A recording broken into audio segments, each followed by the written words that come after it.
Okay, so let's talk about some of Major League Baseball's new rules, Stu. It was an offseason of pretty dramatic change. We're about to see what I think is a different product on the field. We'll begin with this, more of a balanced schedule. Now, the A's are going to play teams like the Angels and Astros and Rangers and Mariners. The division teams less this year. That's because they're going to face every other team in baseball, National League included, in at least one series. And because of that, have you seen their travel schedule?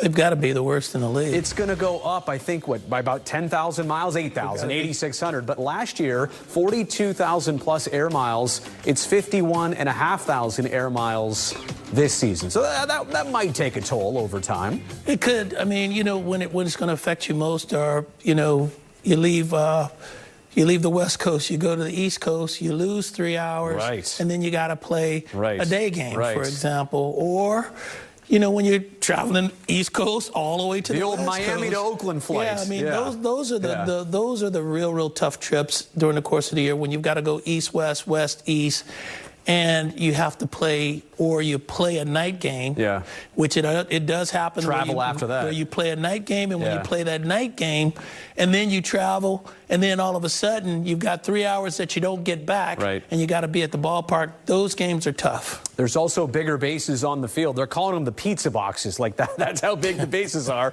They resemble pizza boxes. They're now 18 square inches. That's up from the old bags, which were 15 square inches. Home plate is now 3 inches closer to first and third base. So, hey, in a game of inches, 3 inches is significant. The corner bases are now 4.5 inches closer to second base. Maybe an opportunity for steals. Brody, I was talking to Ricky the other day. It was probably 2 days ago, and Ricky said that if the bases are going to be the size that they are, which they are. Right, he wants his records to stay. He says Major League Baseball owes him about 1,000 more stolen bases. Coming from Ricky, no surprise. Okay, let's talk about the shift.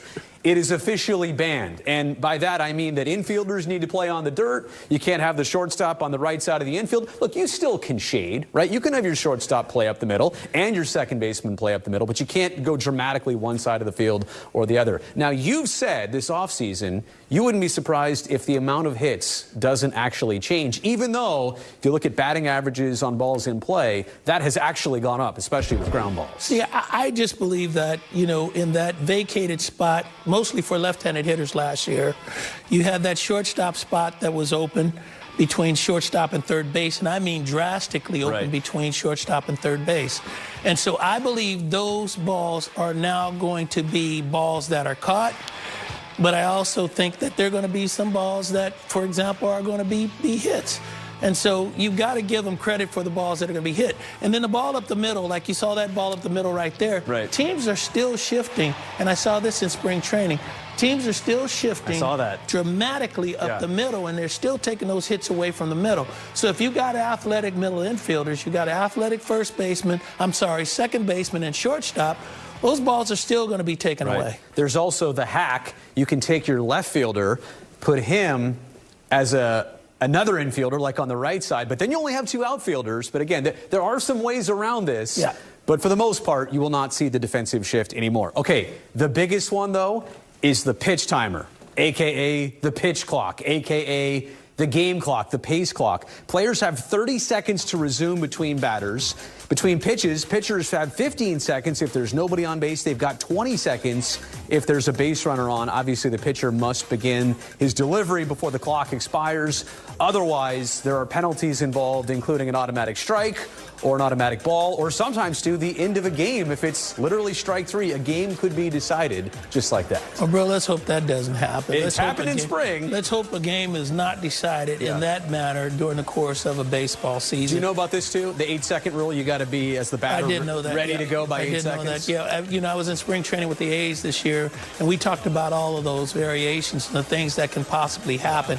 But let's hope in a playoff game or in a baseball game that you don't get beat in that manner because you're not in the box quick enough or because you didn't throw a pitch quick enough. Let's hope that doesn't happen. And if you haven't watched spring training baseball, I mean, even in those exhibition games, like the urgency, the pace of at-bats, it's really there. Like, it's no more sitting back. You're kind of on the edge of your seat for most at-bats. But I think that that's what fans want. I love it. The reason for these changes are to get fan engagement. And the Major League Baseball took a poll. Yeah. They talked to fans. They wanted to know what fans wanted. Yep. And these were the things that they thought that would make the game more appealing, more exciting.